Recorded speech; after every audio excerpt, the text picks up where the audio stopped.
Welcome in our channel education hub. तो आज का हमारा टॉपिक है BPSC 66 prelims examination 2020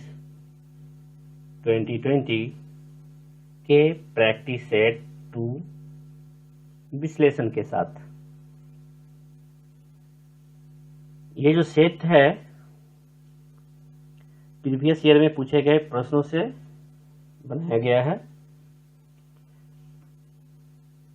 previous year के क्वेश्चन से लिया गया सेट है, इसलिए महत्वपूर्ण है कि आपको प्रैक्टिस के साथ साथ यह भी पता चलेगा कि किस तरह के क्वेश्चंस आते हैं प्रीलिम्स एग्जामिनेशन में।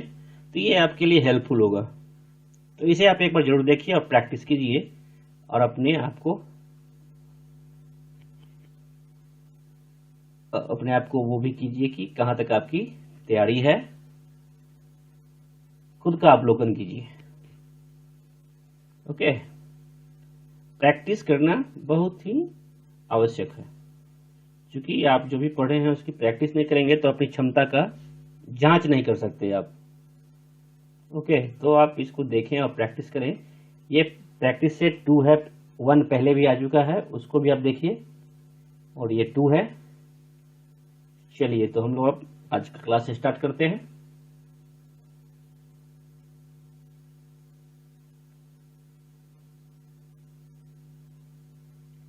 नंबर 1 जो क्वेश्चन है इसमें दिया है, निम्न में से कौन सा अस्थलरुद्ध देश है। ओके, निम्न में से कौन सा अस्थलरुद्ध देश है, जिसका ऑप्शन है ऑप्शन ए बेल्जियम, या बी हंगरी, सी रोमानिया, या डी यूक्रेन। ई ऑप्शन है इनमें से कोई नहीं, इनमें से एक से अधिक। ये ट्रेंड है बीपीएससी का, जो कि 5वां ऑप्शन है, इनमें से कोई नहीं या इनमें से एक से अधिक। अभी तक का एक ट्रेंड रहा है 65वीं तक का। तो इसका आंसर आप बताइए। अपने आप को अब अपने नोट पैड पे या नोटबुक पे बनाइए इसको और देखिए, खुद की जांच कीजिए कि कहां तक आपसे बन पा रहा है। तो चलिए, इसका आंसर है बी। इसका आंसर है बी, इसका आंसर है बी हंगरी। अब अस्थलरुद्ध है क्या, थोड़ा सा जान लें। वह देश जिसकी सभी सीमाएं या तटरेखा केवल अस्थल या किसी बंद सागर से मिलती हो, उसे क्या कहते हैं, अस्थलरुद्ध कहते हैं, या अस्थलरुद्ध कहलाता है।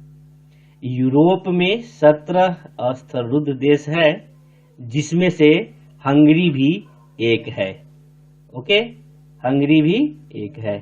अब यहां जैसे कि रोमानिया दिया हुआ है, यूक्रेन दिया हुआ है, ठीक है, क्या है, तो स्लोवाकिया, यूक्रेन, रोमानिया, सर्बिया और ऑस्ट्रिया से जुड़ा हुआ है, ठीक है, जिनमें से हंगरी भी एक है जो इन सब से जुड़ा हुआ है। ओके, इसका आंसर हो गया बी हंगरी। नेक्स्ट क्वेश्चन है हमारा 2 नंबर, निम्न में से कौन सा द्वीप क्षेत्रफल में सबसे बड़ा है। निम्न में से कौन सा द्वीप क्षेत्रफल में सबसे बड़ा है। चलिए आप लोग बनाइए।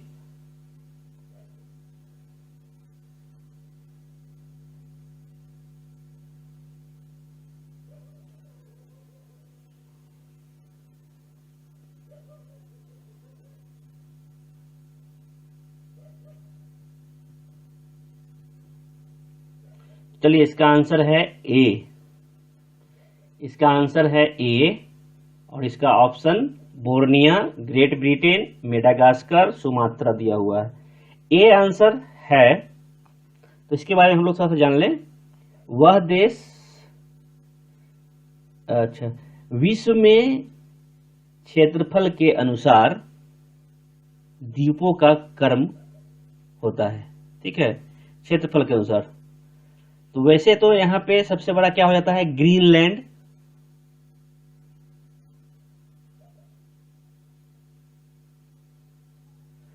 ठीक है, यहां पे क्या है, क्रम इस प्रकार है, आप देखिए। सबसे पहले आपका आता है ग्रीनलैंड, जो कि कितना है इसका वर्ग किलोमीटर, 21,66,086 वर्ग किलोमीटर। ठीक है। उसके बाद आता है आपका गिनी, जिसका है 7,86,000 वर्ग किलोमीटर। इसके बाद आता है आपका बोर्नियो, जो आपका आंसर है, इसका कितना है 7,43,330 वर्ग किलोमीटर। उसके बाद आपका आता है मेडागास्कर। उसकी इसी तरह से उपरोक्त विकल्पों में क्षेत्रफल की दृष्टि से सबसे बड़ा बोर्निया द्वीप है, क्योंकि यहाँ पे आपका ए नंबर में दिया है बोनिरियो, तो यही आपका आंसर है, बोनिरियो या बोनिरिया भी बोल सकते हैं इसको। ठीक है। आपका थर्ड नंबर क्वेश्चन है, निम्न में से किस क्षेत्र में भूमध्य सागरीय जलवायु प्रचलित नहीं है? निम्न में से किस क्षेत्र में भूमध्य सागरीय जलवायु प्रचलित नहीं है? आपका आंसर ए है मध्य चिली, बी है केप टाउन, सी है एडिलेड एंड डी है पंपाज एंड ई है इनमें से कोई नहीं, इनमें से एक से अधिक। तो चलिए फटाफट आप लोग बनाइए, क्या होगा इसका आंसर। तो चलिए इसका आंसर होगा डी। क्या होगा? डी। इसका आंसर होगा डी, पंपाज। अब पंपाज है क्या, थोड़ा सा जान ले। सॉरी, ये भूमध्य सागरीय जलवायु है क्या, जान ले। भूमध्य सागरीय जलवायु वह जलवायु है जो भूमध्य द्रोणी क्षेत्र में व्यापक होती है। यह मौसमी परिस्थितियां भूमध्य सागर के अलावा कैलिफोर्निया के तटवर्ती क्षेत्र, पश्चिमी और दक्षिणी ऑस्ट्रेलिया, जिसे क्या बोल रहे हैं, एडिलेड बोला जाता है, पश्चिमी और दक्षिणी ऑस्ट्रेलिया को क्या बोला जाता है, एडिलेड। ओके। दक्षिण अफ्रीका के दक्षिणी पश्चिमी केप टाउन हो गया भाग, और मध्य चिली में मिलती है। ठीक है, मध्य चिली में मिलती है। जबकि अर्जेंटीना के पंपाज वाले क्षेत्र में भूमध्य सागरीय जलवायु प्रचलित नहीं है। इन सभी क्षेत्रों में क्या मिलती है, जो जैसे आपने देखा मध्य चिली है, केप टाउन है, एडिलेड है, ये सभी में भूमध्य सागरीय जलवायु प्रचलित है, बट आपके अर्जेंटीना के पंपाज वाले क्षेत्र में भूमध्य सागरीय जलवायु प्रचलित नहीं है। ठीक है।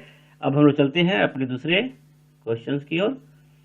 आपका फोर्थ नंबर क्वेश्चन है, वह देश जो विश्व में रेशम का सबसे बड़ा उत्पादक है। ऑप्शन ए भारत, बी चीन, सी ब्राजील, या डी जापान, या ई इनमें से कोई नहीं, इनमें से एक से अधिक। तो आप अपना अवलोकन कीजिए। तो चलिए इसका आंसर हो गया बी। क्या हो गया? बी। रेशम प्राकृतिक फाइबर होता है जो विभिन्न प्रकार के कपड़ों को तैयार करने के लिए प्रयोग किया जाता है, उपयोग किया जाता है। विश्व के रेशम उत्पादन के अग्रणी देशों में चीन का प्रथम स्थान है। प्रथम भारत भी है, लेकिन भारत में भी दूसरे स्थान पे भारत है, बट प्रथम स्थान पे कौन आएगा? चीन आएगा, क्योंकि 1,42,000 मैट्रिक टन इसका उत्पादन होता है। ठीक है, 1,42,000 मैट्रिक टन, इसलिए इसका स्थान प्रथम है, तथा दूसरे स्थान पर भारत है जिसका 31,906 मैट्रिक टन है। क्षमता भारत का कितना है? 31,906 metric ton. Okay. Next question हम लोग देखते हैं, फिफ्थ नंबर।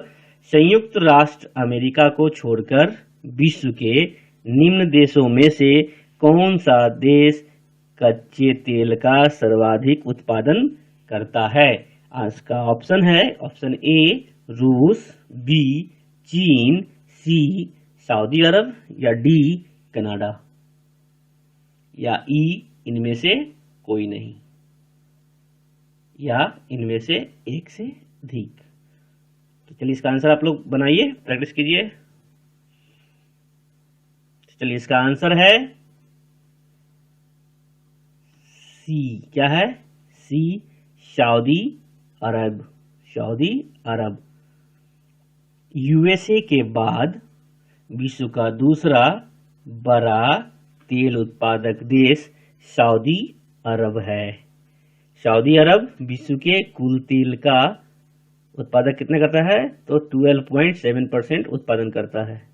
रूस का स्थान कितना है? तो तीसरा है। रूस का स्थान तीसरा है। ओके, 11.6%। चलते हैं हम लोग नेक्स्ट क्वेश्चन 6 नंबर। निम्न में से कौन सा मेघालय पठार का अंश नहीं है? निम्न में से कौन सा मेघालय पठार का अंश नहीं है? ऑप्शन ए है भुवन पहाड़ियां, ऑप्शन बी है गारो पहाड़ियां, या ऑप्शन सी खासी पहाड़ियां, या ऑप्शन डी जयंतिया पहाड़ियां, या ऑप्शन ई इनमें से कोई नहीं, इनमें से एक से अधिक। चलिए बनाइए आप लोग। तो चलिए इसका आंसर है ए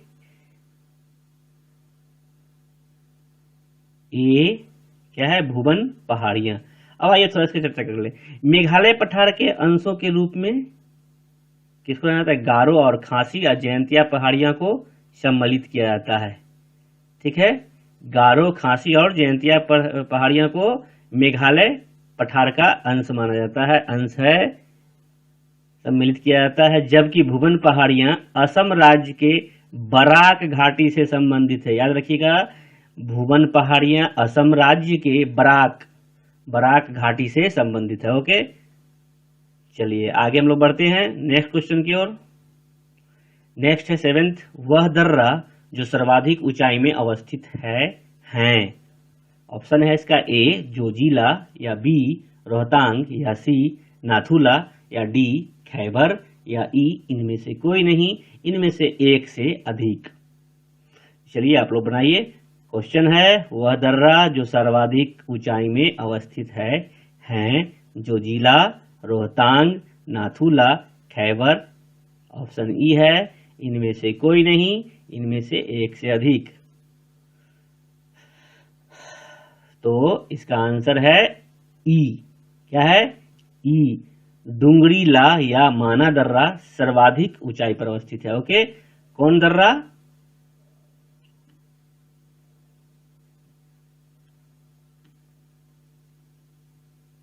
डुंगरीला, डूंगरीला,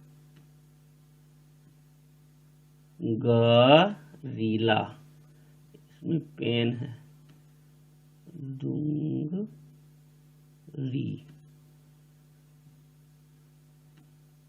आप लिख लीजिएगा ठीक से, डुंगरीला। ठीक है,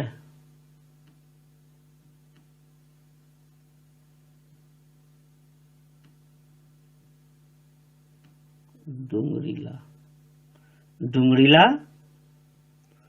या माना दर्रा। ओके, डुंगरीला या माना दर्रा जो है, माना, माउस थोड़ा गड़बड़ है, माना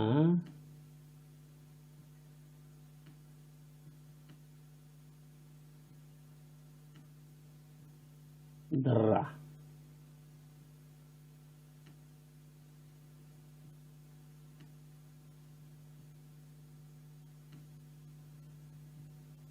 ठीक है, यही दो है।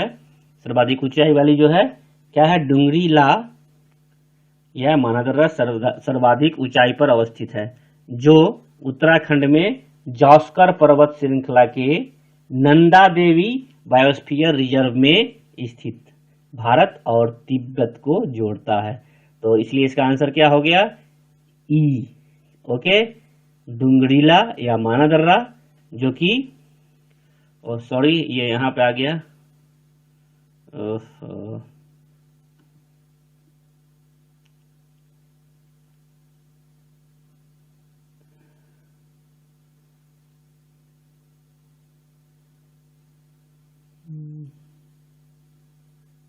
ये जर ले लें, ये आंसर इसका नहीं, ये क्वेश्चन 7th का है। सॉरी सर, मिस्टेक हो गया, मैं उसे ध्यान नहीं दे पाया था। ये आंसर है आपके इसका 7th नंबर का। ओके,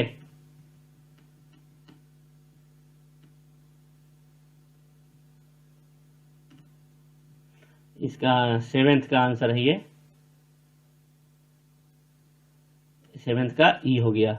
जो जिला रोहतांग, नाथुला, खैबर, तो इसका आंसर आप जान गए क्या हो गया, डुंगरीला या मानादर्रा, जो सर्वाधिक ऊंचाई पर अवस्थित है।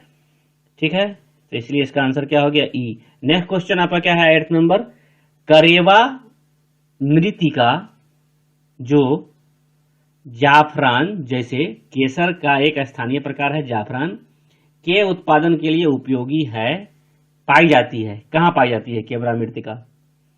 तो इसका ऑप्शन ए दिया हुआ है, कश्मीर हिमालय में, गढ़वाल हिमालय में, नेपाल हिमालय में या पूर्वी हिमालय में, या ऑप्शन ई है इनमें से कोई नहीं, इनमें से एक से अधिक। चलिए आप लोग बनाइए, इसका आंसर हो जाएगा ए। क्या होगा, ए, कश्मीर हिमालय में। कहा करेवा मृत्तिका कहां पाई जाती है, तो कश्मीर हिमालय में पाई जाती है, जो जाफरान या केसर के उत्पादन के लिए उपयोगी है। यह एक अर्ध समेकित मिट्टी है। ये जो करेवा मृत्तिका है क्या है, मिट्टी है, अर्ध समेकित मिट्टी होती है, जो तलहट, टेरेस पठार और चट्टानों के रूप में कश्मीर हिमालय बेसिन में पाई जाती है। ओके, नेक्स्ट चलते हैं 9th नंबर। 2011 की जनगणना के अनुसार भारत की कुल जनसंख्या में नगरीय जनसंख्या का प्रतिशत था लगभग ए 21%, बी 31%, सी 36%, बी डी 40% या ई इनमें से कोई नहीं, इनमें से एक से अधिक। चलिए आप लोग बनाइए, तो इसका आंसर हो गया बी। क्या होगा, बी। ठीक है, तो 2011 की जनगणना के अनुसार भारत की कुल जनसंख्या में नगरीय संख्या का प्रतिशत जो था 31.2% था। क्योंकि ऑप्शन में आपका दिया हुआ है 31, तो इसलिए 31% होगा, 31.2% है। और ग्रामीण जनसंख्या का प्रतिशत था इस समय 68.84%, जबकि 2001 की जनगणना में नगरीय संख्या का प्रतिशत 17.3% था, 17.3% था। ओके, नेक्स्ट हम लोग बढ़ते हैं 10वां क्वेश्चन, 10th क्वेश्चन जो है, भारत सरकार के नीति आयोग जो आर्थिक नीति निर्धारण का चिंतन समूह, जिसे कि थिंक टैंक बोला जाता है, थिंक टैंक है, में नीति का पूरा स्वरूप क्या है? नीति का पूरा स्वरूप क्या है? तो इसका आंसर हो जाएगा आपका ऑप्शन ए दिया है national internal trade information, B दिया है नेशनल इंस्टीट्यूशनल ट्रांसफॉर्मिंग इंडिया, राष्ट्रीय भारत परिवर्तन संस्थान, पहला का था राष्ट्रीय आंतरिक व्यापार सूचना, सी ऑप्शन है आपका नेशनल इंटीग्रेटेड ट्रीटी इंस्टीट्यूट, जिसका हिंदी हो जाता है राष्ट्रीय समेकित संघीय संस्थान, और डी है आपका नेशनल इंटेलेक्चुअल ट्रेनिंग इंस्टीट्यूट, इसका क्या हो जाएगा राष्ट्रीय बौद्धिक ट्रेनिंग संस्थान, या ऑप्शन ई उपरोक्त में से कोई नहीं, उपरोक्त में से एक से अधिक। तो इसका आंसर क्या होगा बताइए? इसका आंसर हो जाएगा बी। क्या हो जाएगा? B, national institutional transforming India. Okay, राष्ट्रीय भारत परिवर्तन संस्थान। बी, नीति आयोग का पूरा नाम नेशनल इंस्टीट्यूशनल फॉर, चूंकि इसमें फॉर ने दिया है इसलिए फॉर नहीं है, ऑप्शन में फॉर लगेगा। क्या होगा? National institutional for transforming India, राष्ट्रीय भारत परिवर्तन संस्थान, जिसका भारत सरकार द्वारा गठन 1 जनवरी 2015 को योजना आयोग के स्थान पर किया गया था। योजना आयोग को हटाकर नीति आयोग का स्थापना किया गया था। ओके, नेक्स्ट क्वेश्चन पर चलते हैं हम लोग। नेक्स्ट क्या है? निम्न खनिजों में से किस खनिज के उत्पादन में भारत विश्व में अग्रणी है?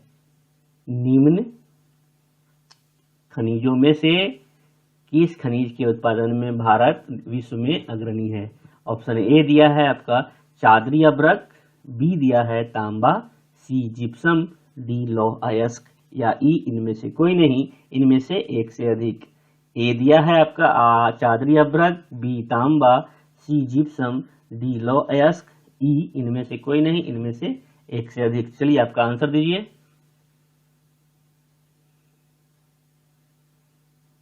इसका आंसर क्या हो जाएगा? आंसर हो जाएगा ए। ओके, आंसर क्या हो जाएगा? ए। अब चादरी अभ्रक। ओके, तो अभ्रक को चमकदार सिलिकेट खनिज के रूप में जाना जाता है, जिसमें ग्रेनाइट और अन्य चट्टानों या क्रिस्टल के रूप में एक अस्तरित संरचना होती है। उसे क्या कहते हैं? चादरी अभ्रक। सीट माइका में भारत विश्व का अग्रणी उत्पादक देश है।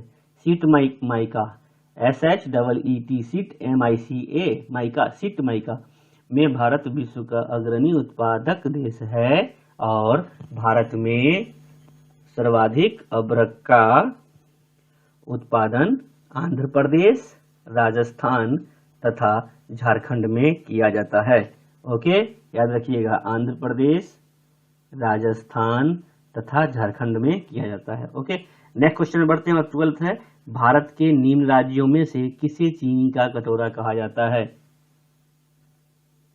भारत के निम्न राज्यों में से किसे चीनी का कटोरा कहा जाता है? Option A Uttar Pradesh, option B Maharashtra, या ऑप्शन सी बिहार, या ऑप्शन डी हरियाणा, या ऑप्शन ई इनमें से कोई नहीं, इनमें से एक से अधिक। चलिए आपका आंसर दीजिए। चीनी का कटोरा।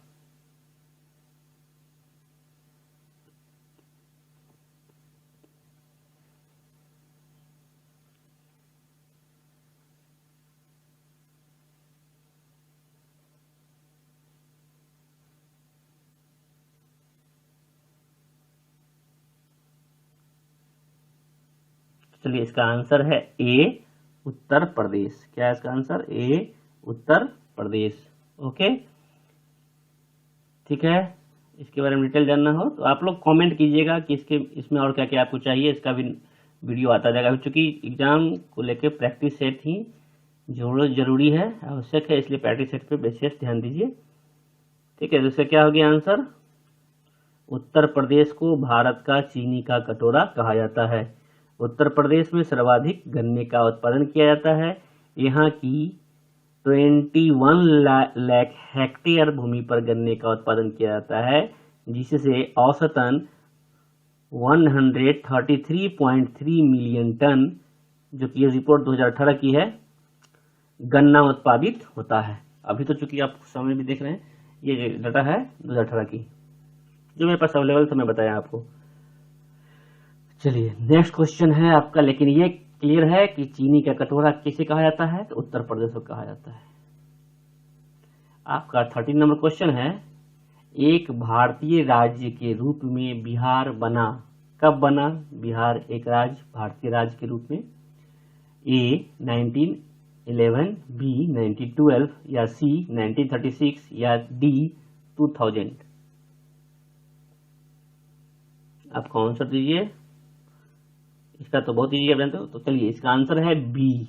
क्या है इसका आंसर? बी है। 1912 में, वर्ष 1912 में बंगाल प्रेसिडेंसी से अलग होने के बाद बिहार और उड़ीसा एक प्रांत में शामिल हो गए। बाद में वर्ष 1935 के भारत सरकार अधिनियम के तहत वर्ष 1936 में दोनों ब्रिटिश शासित भारत के अलग प्रांत बनाए गए। वर्ष 1947 के बाद बिहार राज्य उसी भौगोलिक सीमा के साथ वर्ष 1956 तक भारत गणराज्य का एक हिस्सा बन गया। ओके, नेक्स्ट क्वेश्चन है हमारा, बिहार के निम्न हिस्सों में से कौन सा हिस्सा भूतात्विक दृष्टि से अपेक्षाकृत पुराना है? ए रोहतास पठार, या बी उत्तर पश्चिम पहाड़ियां, या सी खड़गपुर पहाड़ियां, या डी उत्तर गंगा मैदान, या ई इनमें से कोई नहीं, इनमें से एक से अधिक। चलिए आपका आंसर दीजिए।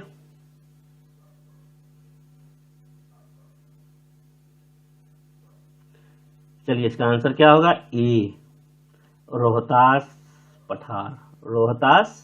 पठार। ओके, भौगोलिक तौर पर बिहार के 3 प्राकृतिक भागों में बांटा गया है। उत्तर का पर्वतीय एवं तराई भाग, मध्य का विशाल मैदान तथा दक्षिणी का पहाड़ी किनारा। रोहतास का पठार इसी दक्षिणी पहाड़ी का भाग है। दिए गए विकल्प के अनुसार रोहतास का पठार सबसे प्राचीन भू आकृतिक प्रदेश है क्योंकि यह दक्षिणी पठारी भाग पर अवस्थित है या उसका हिस्सा है जो कैमूर की पहाड़ी का अवशिष्ट है। किसकी पहाड़ी का अवशिष्ट है? कैमूर की पहाड़ी का अवशिष्ट है, इसलिए आपका आंसर क्या होगा? विकल्प ए रोहतास पठार।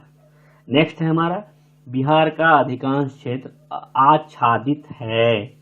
बिहार का अधिकांश क्षेत्र आच्छादित है। इसका ऑप्शन दिया हुआ है, ए पहाड़ी मिट्टी से। किससे आच्छादित है? पहाड़ी मिट्टी से, कछारी मिट्टी से, या सी रेगुर मिट्टी से, या डी तराई मिट्टी से, या ई इनमें से कोई नहीं, इनमें से एक से अधिक।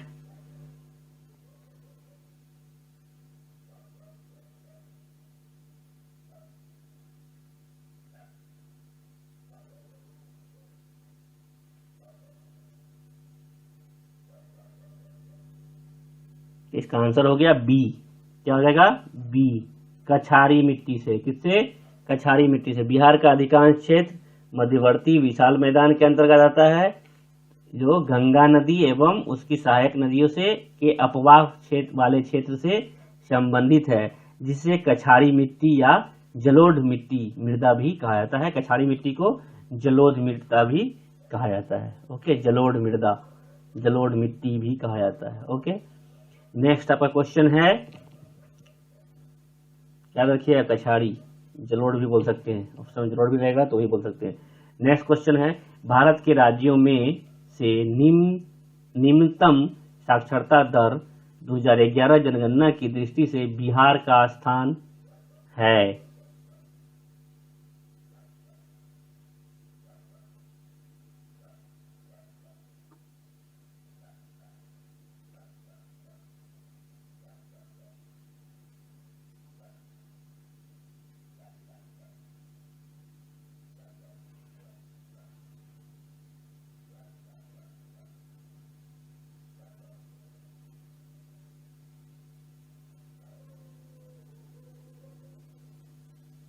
निम्नतम है, याद रखिएगा।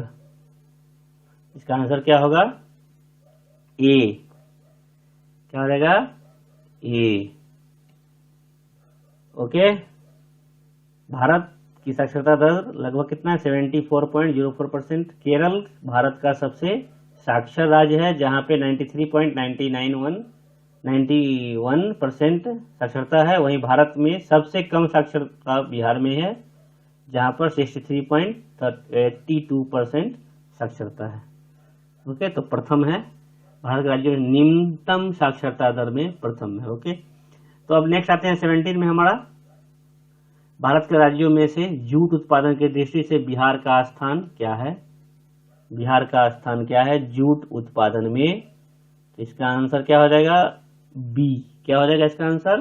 बी, प्रथम, द्वितीय, तृतीय, चतुर्थ, या इनमें से कोई नहीं, इनमें से एक से अधिक। तो क्या हो जाएगा? बी, द्वितीय, सेकेंड रैंक है, सेकेंड स्थान है। भारत में जूट की खेती मुख्यतः भारत के पूर्वी क्षेत्रों में की जाती है और जूट फसल उत्पादन की सर्वाधिक खेती पश्चिम बंगाल में होती है। उसके बाद द्वितीय स्थान पर बिहार आ जाता है। इसके साथ साथ असम, उड़ीसा, उत्तर प्रदेश, त्रिपुरा और मेघालय में भी जूट की खेती या उत्पादन किया जाता है। ओके, नेक्स्ट है, बिहार में किस प्रकार के उद्योगों की प्रत्याशा एवं संभावनाएं हैं? ऑप्शन ए है तेल शोधनागार या रिफाइनरी, या बी वन आधारित उद्योग, या सी बालू का खनन उद्योग, या डी कृषि आधारित उद्योग, या ई इनमें से कोई नहीं, इनमें से एक से अधिक। तो इसका आंसर क्या हो जाएगा? डी। क्या होगा? डी, कृषि आधारित उद्योग। बिहार एक कृषि प्रधान राज्य है क्योंकि यहाँ कृषि एवं उससे संबंधित उद्योगों का भविष्य काफी उज्जवल है। मधुबनी में मखाना व गन्ना से संबंधित, समस्तीपुर में हरी सब्जियों से संबंधित संस्करण उद्योग, और दक्षिण बिहार में गन्ना तथा बंगाल से सटे प्रदेशों में जूट उद्योग का भविष्य काफी उज्जवल हो सकता है। ओके, नेक्स्ट आते हैं, नेक्स्ट है सर्वोच्च न्यायालय का न्यायाधीश अपने पद से त्यागपत्र किसको लिखकर दे सकता है? ऑप्शन ए है राष्ट्रपति, ऑप्शन बी प्रधानमंत्री, ऑप्शन सी विधि मंत्री, ऑप्शन डी भारत के महान्यायवादी, ऑप्शन ई इनमें से कोई नहीं, इनमें से एक से अधिक। के लिए आपका टाइम स्टार्ट हुआ, बनाइए। क्या हो जाएगा इसका आंसर? ए, राष्ट्रपति को। चूंकि सर्वोच्च न्यायालय के न्यायाधीशों के कार्यकाल के अंतर्गत अनुच्छेद 124 अन्य प्रावधानों में से एक प्रावधान यह भी है कि वह राष्ट्रपति को अपने पद से लिखित त्यागपत्र दे सकता है। ये अनुच्छेद 124 के अंतर्गत है। ओके, तो किससे देगा? राष्ट्रपति को। नेक्स्ट है आपका पिछड़ी जाति आयोग के प्रथम सभापति कौन थे? ए जगजीवन राम, बी काका साहेब कालेलकर, या सी बी.डी. शर्मा, या डी बी.आर. अम्बेडकर साहब, या ई इनमें से कोई नहीं, इनमें से एक से अधिक।